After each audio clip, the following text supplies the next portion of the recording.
Mai témánk a budapesti Vidámpark átalakulásai lesz 1950 és 2000 között, beszélgető társam pedig Borbély Anikó. Szia Bálint, köszöntöm én is a hallgatókat. Anikó 2010-ben történelmi és elméleti nyelvészet szakon diplomázott a Debreceni Egyetemen, 2019. szeptemberében kezdett el dolgozni a BFL-ben, mint gazdasági szakalkalmazott, majd 2022-ben csatlakozott a 4. főosztályhoz, a gazdasági referenciához. 2024 márciusától viszont már a 2. főosztályt erősíti, mint a műszaki iratok referense. Tehát mai témánk a budapesti Vidámpark. Kezdjük a kezdetekkel. Hogyan is jött létre ez a fantasztikus intézmény, ami sajnos 2000-ben bezárta a kapuit? Igen, hát először is azt mindenképpen fontos tudnunk, hogy a Vidámpark története az szorosan összekapcsolódik a Városliget történetével.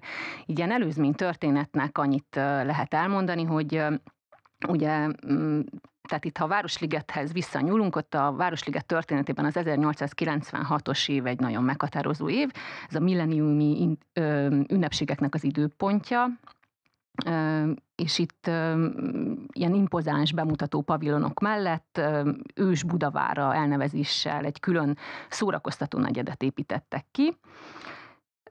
Nagyon sok ember kereste fel ezt a szórakoztató negyedet, kávéházak voltak itt, karnyelők, tűzköpők, táncosnők, de ez sajnos nem volt nyereséges, ezért 1907-ben bezárták, és ezt követően a székesfővárosi tanács megragadta az alkalmat, hogy akkor zajlottak az állatkerti építkezések is, és megoldották valahol ezt a mutatványosok problémáját, tehát a Hermina úttal párhuzamosan nyitottak egy kis utcácskát, ahol így kialakult egy ilyen mutatványos telep.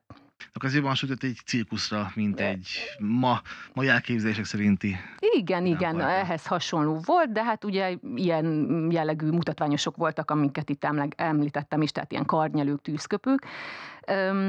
És ekkor tehát 28 vállalkozó építette itt fel a mutatványos sátrait körülbelül, és a következő szakasz ennek a mulató negyednek, ez az új Ős Budavára Amerikai Park nevet képviselte, de hát ez is veszteséggel zárult, tehát be kellett zárni a kapuit. A Friedmanoktól vették át a Meinhardt testvérek ezt az amerikai parkot, és Friedman, ő egy ilyen nagyon nagy szórakoztató iparban jártas vállalkozó volt, és ő átnevezte ezt az amerikai parkot angol parkká. És akkor itt megérkezünk az első ponthoz, ami az előzmény történethez kapcsolódik. És még annyi, hogy miért nem volt nyereséges?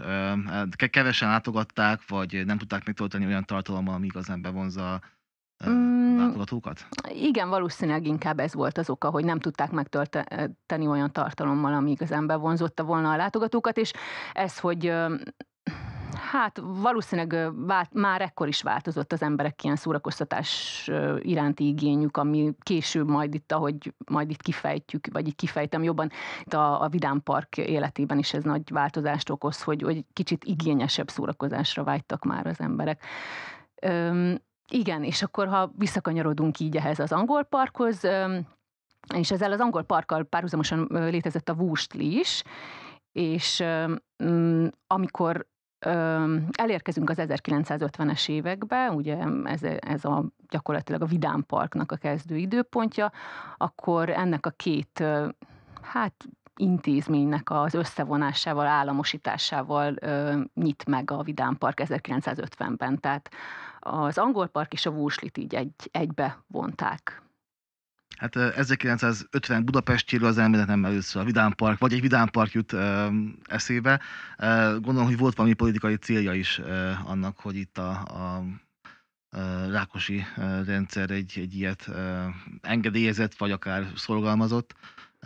Hogy nézett ki ez a Vidámpark 50-ben?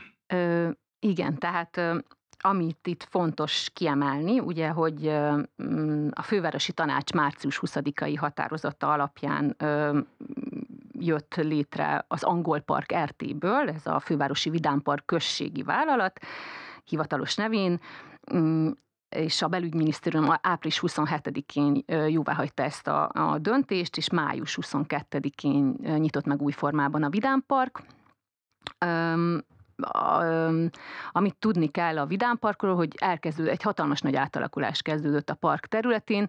Ugye korábban az Angol Parkban hát leginkább a népbutító jellegéről volt ismert. A karnyelők azok nem egy Karnyelők nem, népművelő. igen, igen, igen. Tehát nem a népművelő jelleget erősítették, és talán a legnagyobb változás ebben érződött itt, hogy ezek a mutatványos jelleget, tehát ezeket a mutatványos jellegeket már nem igazán igényelte a közönség, és kiállítások nyíltak meg, tehát könyvkiállítások, a Vidám Park szabadtéri színpadain társulatok léptek fel, és tehát egy ilyen egészségesebb szórakozásra vágyó közönség jelent meg az 50-es évek beli Vidám Parkjában, akik tényleg már nem erre a vursli csodabogaraira voltak kíváncsiak, tehát nem ezeket vagy az Angol Park mulató negyedeiben akartak szórakozni, hanem tényleg egészségesen akarták eltölteni a szórakozással, tehát a szórakozási idejüket. És ki volt a célközönség? Milyen korosztály, illetve milyen társadalmi csoportokat célzott meg ekkor a Vidám Park? Hát leginkább a családokat, tehát a családokra koncentráltak, a fiatalokra, őket akarták bevonni itt a szórakozásba. Hogy nézett ki maga az egész? Tehát, hogy voltak akkor nem tudom, könyvkiállítások, ilyen állandó standok voltak, vagy pedig idény jellegűen pakoltak ki a helyszínre az árusok, tehát volt-e valamilyen állandóság, és ha igen, akkor mi volt az, illetve mihez kapcsolódóan voltak ezek az idény jellegű megjelenések? Igen, igen, igen. Tehát ugye itt leginkább különféle üzemek, tehát az üzemeket azt játékoknak kell érteni, tehát ezek kezdtek el itt működni, és tehát nem voltak idén jellegű, hát nem mutatványosok, mert inkább üzemek, de leginkább állandó üzemeket létesítettek. Ugye ilyen volt például a Sikló, vagy a Viharvasút, ezek közül. Ezeket hogy kell elképzelni? Hát a Sikló az egy ilyen magasról, tehát egy magas toronyból lezúduló csónak volt gyakorlatilag, ami egy vízbe érkezett bele, hát itt gyakran vizesek lettek az emberek, úgyhogy ez elég izgalmas volt, de sok panasz érkezett, hogy hát vizes lett a ruhánk. Hát igen, ez Minek ment oda? Minek ment oda, igen, a vízzel kapcsolatos ilyen szórakozás mindezzel jár, hogy vizes lesz a ruhád. A Viharvasút az pedig gyakorlatilag egy vasút volt, ez csak egy ilyen fantázianév volt szerintem, hogy mégiscsak tehát mégiscsak valamilyen, tehát ne csak egy szimpla vasút nevet viseljen. Közönséghívogató, igen. Így van, közönséghívogató nevet adtak neki. És akkor igen. sikerült végre nyereségesíteni a Vidám Parkot? Igen, igen, és ez leginkább ugye a látogató számban mutatkozott meg, tehát 1960-ra már 2 millió fő látogatta a Vidám Parkot, és persze azt el kell mondani, hogy a legnépszerűbb üzem, vagy játék az a hullámvasút volt, tehát azt 1 millióan látogatták ekkoriban. És egyre inkább, tehát azt kell mondani, hogy az 50-es évek végére, a 60-as évek elejére ez volt a csúcséve a Vidám Parknak. Nagyon sokan betértek, tehát tolongtak az emberek,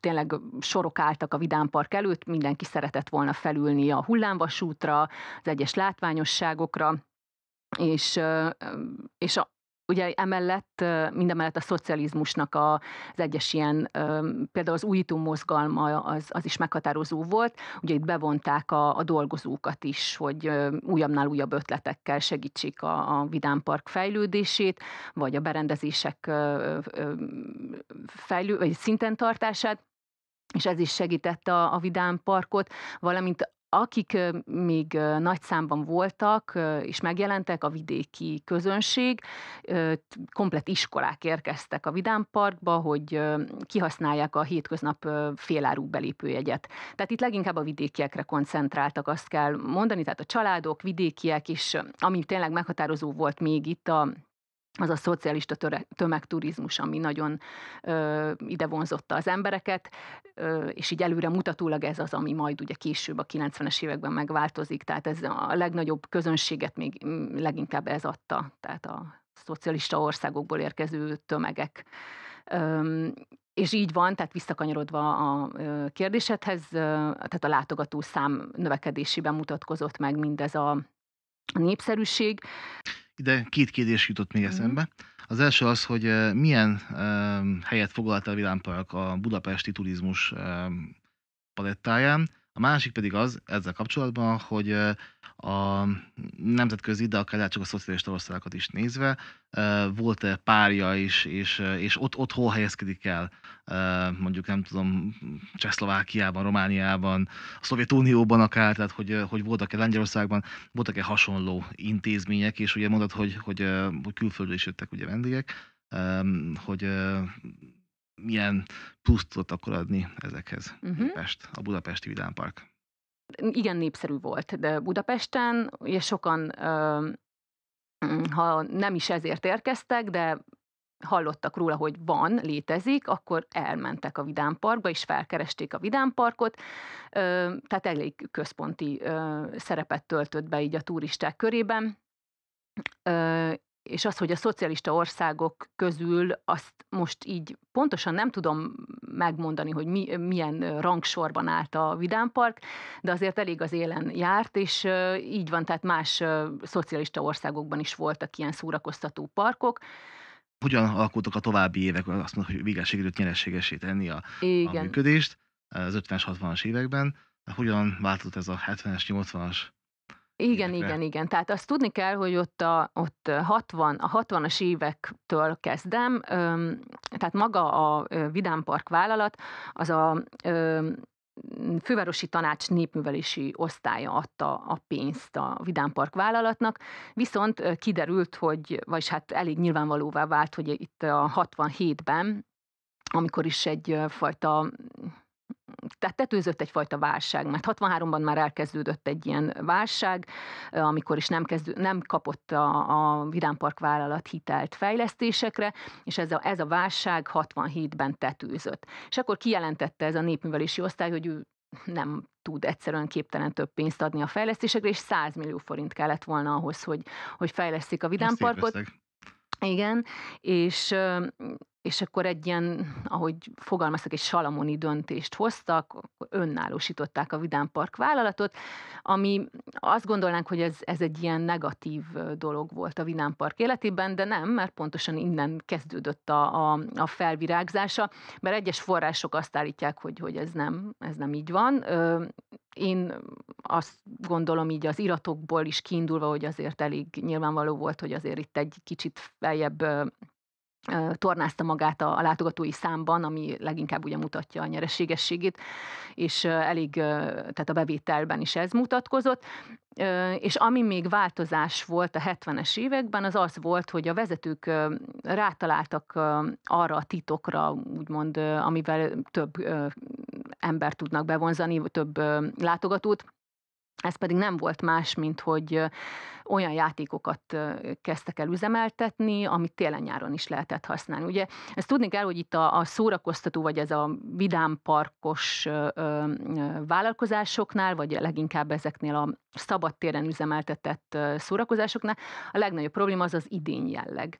És ez a vidámpark esetében is megmutatkozott, tehát télen nagyon kevesen, vagy télen be is volt zárva, tehát meg nem igazán tudtak semmilyen üzemet kinyitni, hideg van, ki az, aki pont arra vágyik, hogy felülne a hullámvasútra vagy az óriáskerékre, és ezt így megtalálták a vezetők ennek a nyitját, vagy ennek a titkát, hogy akkor nyitnak olyan üzemeket is, amit télen is használhatnak, és itt a Dodge-emet téliesítették, valamint egy játékházat, vagy egy ilyen, gyakorlatilag egy játékházat kezdtek el üzemeltetni, ugyanis a 70-es években jelennek meg ezek az elektromos játékok, ilyen a flipper, akkor a jéghoki, ez is ilyen elektromos játéknak számított, és Tehát ez iránt nagyon-nagyon sokan érdeklődtek, leginkább a fiatalok, tehát vonzotta a tömegeket ez a játékterem, és ez a két üzem adja a legnagyobb nyereségességét a vállalatnak,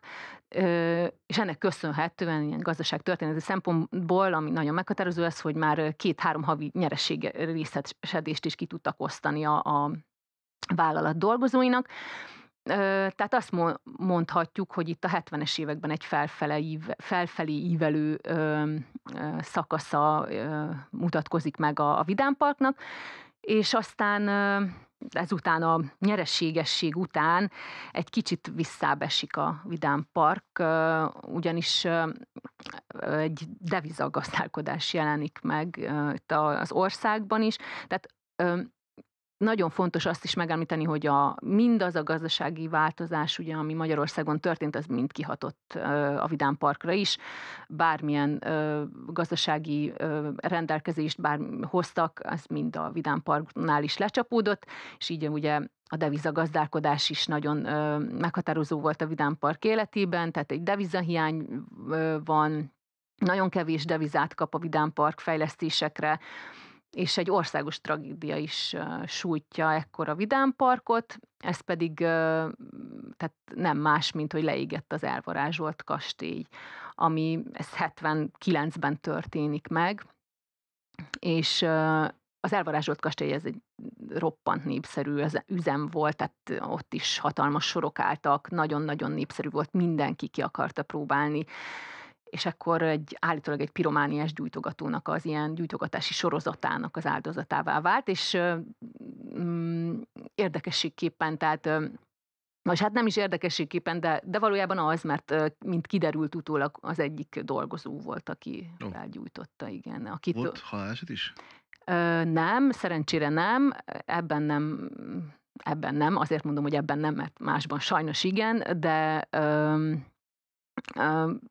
az volt a legnagyobb, vagy az okozta a legnagyobb csalódottságot a Vidám Park dolgozóinak és vezetőinek, hogy azt gondolták, hogy ez egy nagyon rendes fiú. De itt szó szerint le volt írva, hogy azt gondolták róla, hogy ő egy tényleg megbízható, jó dolgozó, rendes fiú, ugye ez ilyen krimi sorozatokban is mindig ezt mondják el, vagy ha meginterjúvolnak valakit, és erről a dolgozóról is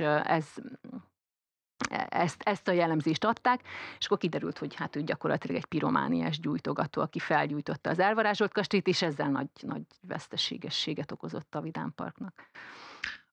A beszélt is elejétől kezdve végigkövettük, hogy ugye hogyan változott az egész arculata. Hogyan nézett ki ekkor, tehát a 70-es évek végén a Vidám Park? Igen, tehát továbbra is ugye nagyon népszerű volt a hullámvasút, de ugye ez a mai napig áll. Ez az, ami a mai napig, Ez a mai napig áll, igen. a feljáró mellett Ezt várja 1922-ben. az egyes villamos Igen.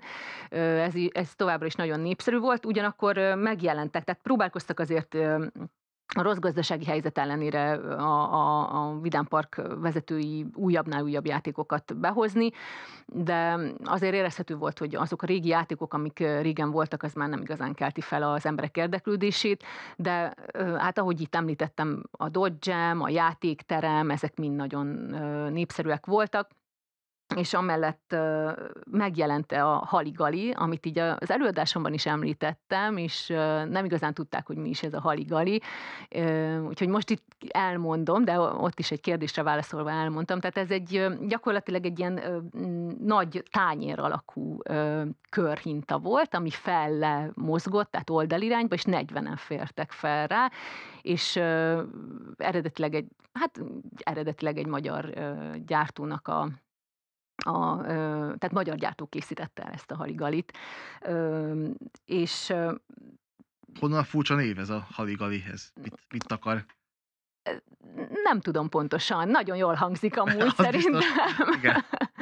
Szerintem Én ez is csak egy felülnék rá, igen. igen, ez csak egy ilyen fantázia név volt, és biztos ezt találta ki a gyártója, hogy ez jól hangzik. Úgyhogy, és ekkor elkészült az elvarázsolt kastély is, tehát hogyha így arculathoz... Ami leégett. Ami leégett, igen. Egy 80 milliós beruházás volt, nem, 30 milliós, bocsánat. Tehát azért elég sok pénzbe került, és itt már egy kicsit újdonság jelent meg a park életében, mert ez már egyfajta ilyen opárt stílusú volt, hogyha ezt hát végül is újdonságnak tekinthetjük, és annyi volt még a különbsége ennek az előző elvarázsolt kastélyhoz képest, hogy itt az attrakciókat kikerülhette. Tehát, hogyha nem akartál végigmenni az egész kastélyon, akkor azt mondtad, hogy jó, nekem ennyi elég volt, és akkor itt abba is hagyhattad. Tehát ez volt még a különbség. És ezt hogy kell elképzelni? Tehát ez egy ilyen szellemkastélyszerűség volt? Tehát az emberek borzongani álltak, vagy ugye volt is egy ilyen kérdés, hogy a Tanú című filmben a szocialista szerelem vasútja, Igen. vagy így kell elképzelni, hogy egy ilyen ijesztgetős elvarázsolt kastélyról van szó, vagy pedig inkább egy ilyen varázslatok, fények. Inkább Mhm. varázslatok, fények, tükörterem, ugye duplán, triplán látom magam, tehát inkább erre koncentráltak készítői, valamint ilyen mozgó padlók voltak, mozgó székek, tehát hogy ez a meglepettségre helyezték a hangsúlyt, tehát az, hogy amire nem számítanál, tehát inkább ez volt a jellemző erre az elvarázsolt kastélyra. Öm, így az arculatról körülbelül így ennyit tudnék Mhm. elmondani, ami így fogadta az ide látogatókat. Mm, Akkor jönnek a 90-es évek, a rendszerváltás, nagy igen, igen, változások igen. korszaka. Igen, gyakorlatilag tényleg az volt a 90-es évek, az egy hatalmas nagy változás volt a park életében. Már csak hogyha gazdaságtörténeti oldalról, vagy gazdasági oldalról is nézzük, ugyanis 89-ben megvonják az adókedvezményt a parktól, és már nem kapnak egy fillér valutát sem, tehát így új játékokat sem vásárolhatnak, és ez az arculatban is teljesen meglátszik, tehát nagyon elavultak lesznek a játékok, és a látogatók is emiatt egyre jobban elkerülik a parkot, viszont ami újdonságként megjelenik itt, a Pirát, ez egy fellengő kalózhajó, én így el tudom képzelni, milyen lehetett, szerintem nagyon veszélyes, biztos nem ültem volna fel rá. Egyszer jártam egy angol szórakoztató parkban, Thorpe Parkban, ez London mellett van, ott láttam ilyen hasonlót, és nagyon veszélyes volt, úgyhogy nem tudom, hogy ezt így hogyan gondolták, hogy ekkor hogy ez mégis, de hát népszerű volt. Na, és ezt amúgy egy német cég magyarországi lányvállalata hozta be Magyarországra.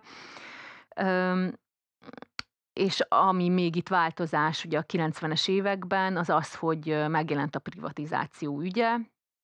Öm, tehát sokféle elképzelés volt, hogy hogyan is kellene működtetni tovább a parkot. Az is megjelent az elképzelések között, hogy KFT-vé alakítják át, de nagyon meghatározta a park életét az, hogy a pénzhez, valutához jutás nagyon nehéz volt, tehát nem nagyon nehezen tudtak bármilyen újdonsággal szolgálni vagy a közönség számára, és hiába kapott egy rengeteg miniszteri dicséretet, tehát kiváló vállalati dicséretet, de abszolút ki volt szolgáltatva a gazdasági élet nehézségeinek. És ami még így változás, ugye Nyugat-Európában is épül például az Euro Disney, ami gyakorlatilag nem jelentett konkurenciát a Vidám Parknak, mert azért mégiscsak más volt, de tehát ez is változásként jelenik meg, és mm, tehát itt annyira tehát mivel nem volt pénze a vállalatnak, magukat a már meglévő üzemeket, tehát az üzemelő üzemeket is nagyon nehezen tartották fent, elhasználódtak a berendezések, már nem feleltek meg a közönség igényeinek, és gyakorlatilag tényleg felére csökkent a látogatói létszám emiatt. Mm. Ami nyilván a bevételekben is Ami a meglátszott. bevételekben is meglátszott, így van, igen, igen, igen. Illetve ekkor itt a 90-es években azért az is megmutatkozott, hogy a vásárlóknak a szórakozásra, vagy hát a látogatóknak a szórakozásra szánt pénzük is csökkent. Tehát nagyon átalakult a közönség ebből a szempontból, tehát kevesebbet költöttek arra, hogy most vidámparkba járjanak az emberek, más volt a fontos az életükben. És hányan dolgoztak a Vidám Parkban? Akár az 50-es évektől, akár így a Ö, 90-es évekig. 150 dolgozóról tudok, tehát azért nagyon sokan voltak, és mm, de voltak olyanok is, akik csak mondjuk hétvégente dolgoztak, tehát így kisegítettek, úgyhogy de átlag 150-en, átlag 150 dolgozó volt mindig a Vidám Parkban. Uh-huh. Mm, És akkor mi hozta el a vesztét végül a parknak? A vesztét, hát ugye mindaz az a változás, mindaz a pénzügyi támogatottságnak a nehézsége, ami tényleg így az 50-es évektől így kb. Gyűrűzött. Öm, 2000-ben még volt akkor ünnepelték, hogy az 50 éves évfordulóját a parknak, és akkor még nagyon bizakodóak voltak, tehát azt gondolták, hogy tényleg még nagyon sokáig lesz Vidám Park Budapesten. Ö, és tehát tényleg senki nem sejtette, hogy 13 év múlva, ugye 2013-ban zárta be a kapuit a Vidám Park, így vége lesz, de mindezeket itt, amiket itt körülbelül felsoroltam, tehát az, hogy megszűnt a szocialista tömegturizmus, amit már korábban említettem, a vásárló, vagy a közönség, a látogatók pénze csökkent, illetve tehát a szórakozásra szánt pénze csökkent. Illetve ami még változásnak tekinthető, az az, hogy például megjelentek olyan játékok, mondjuk a videójátékok, amik ezt a fajta szórakozást így kb. Kiütötték. Tehát ugye megnyíltak a nagy bevásárlóközpontok, ahol ha bementél, akkor játszhattál ezekkel a játékokkal, és már nem igazán volt az igényük, nem igazán volt meg az embereknek az igénye arra, hogy ezeket a vidámparki játékokat kipróbálja, de leginkább az, hogy tehát rettenetesen drága lett. Tehát, és már nem tudták azt az árat biztosítani, mert még történt egy áfa emelkedés is, ugye 25%-osra emelkedett az áfa kulcs, és emiatt a belépőjegyárakat is emelniük kellett a vezetőknek. Nagyon fájdalmas volt már az összeg, amit ki kellett volna fizetni az egyes játékokért, és mindezek, mm, ezek a problémák így gyűrűztek, és nem sikerült életben tartani a Vidám Parkot.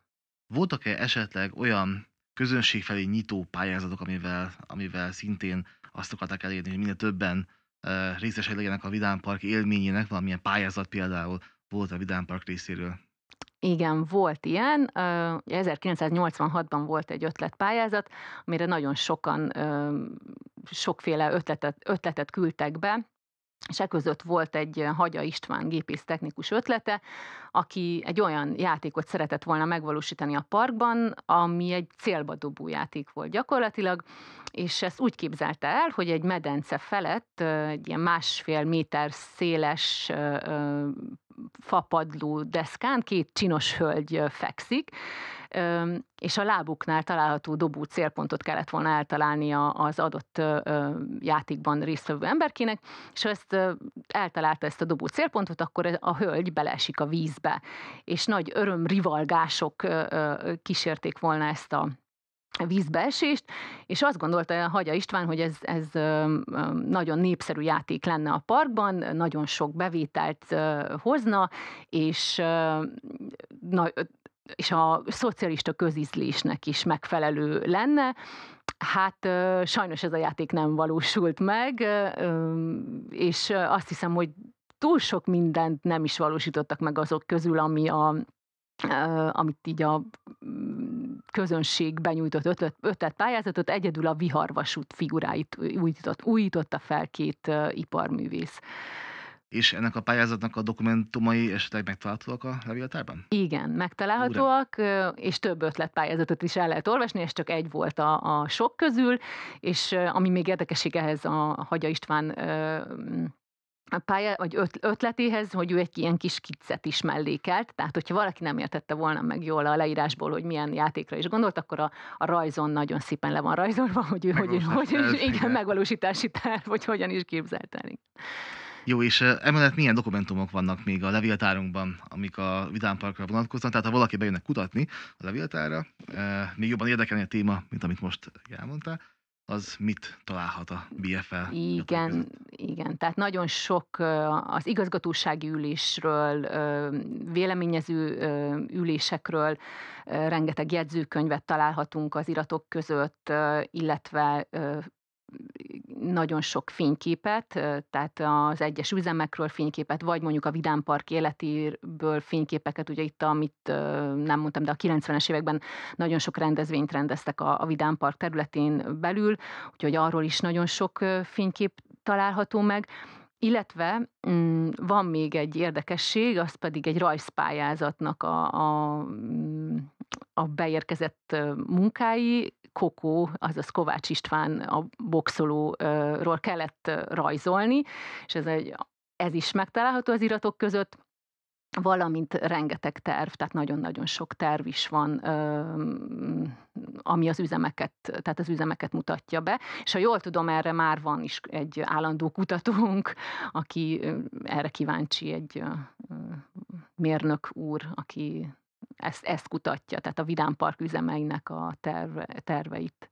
És akkor, ha valakit a száraz működési adatok érdekelnek, akkor a számlák is Igen, bőven így van, adnak. tehát számlákat is nagyon, tehát rengeteg számla, ugye marketinganyag, tehát az is nagyon sok, 10 doboznyi, vagy még annál is több marketinganyag, illetve Ezek plakátok, vagy hogyan kell elképzelni? Wow. szóróanyagok, igen, matricákat is fellelhetünk, akkor baseball sapka, Ó, tehát ilyen repi anyag is van a dobozokban, illetve a díjai a Vidám Parknak, vagyis hát nem mindegyik, de egy Golden Pony díj, amit